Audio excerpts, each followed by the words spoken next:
আমার আলুর ম্যাগি বানাইলে এটার নাম হলো আলু ম্যাগি। কেননা এটা যে আমার 2 বেলা যেত, এর লাগে আলুটা একটু বেশি দিন জানি মানুষ একটু কম দেয়, আমারটা একটু বেশি, কারণ আমার 2 বেলা খেতে লাগবো। তো ডিমটা একটু বাজি নিলাম, এখন আলু পেঁয়াজটা একটু বাজিলে আলু কোয়ান্টিটি একটু বেশি দিয়েছি, 2 বেলা যেত তো আমরা মানুষ আমরা কাছেও চলতে লাগে।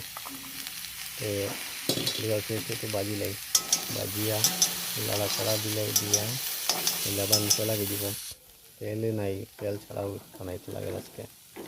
তো এখন একটু মশলা দিব, কড়াই নিচের দিকে লাগিয়ে যা মশলাটা একটু দিলাম, মরিচের গুঁড়া একটু দিলাম, লাল মরিচের গুঁড়া এখন দিব একটু দিলাম, ওখানে আবার কালার উঠতো না। তারপরে দিকে দিলাম একটু হলুদের গুঁড়ো একটু দিলাই, দেওয়ার পরে দিকে এর উপরে দিকে একটু না একটু কম একটু দিলেই, নাহলে তো আবার পুরো খাইতে স্বাদ লাগতো না, যেহেতু খাইয়া পেট ভরতে লাগবো। মানে একটু জিরার গুঁড়া দিলাই, দিলাইছি একটু দিলাই, হয়ে গেছে। জিরার গুঁড়া লড়াই লাগিয়ে গেছে, গোল আটা হয়ে গেছে, তেল ছাড়া তো রান্নার দিয়েছি গিয়ে দিকে তেল নাই, তেল নাই।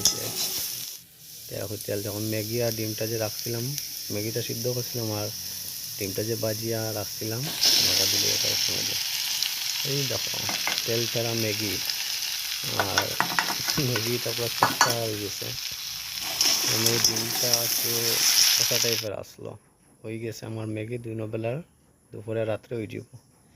Please follow please.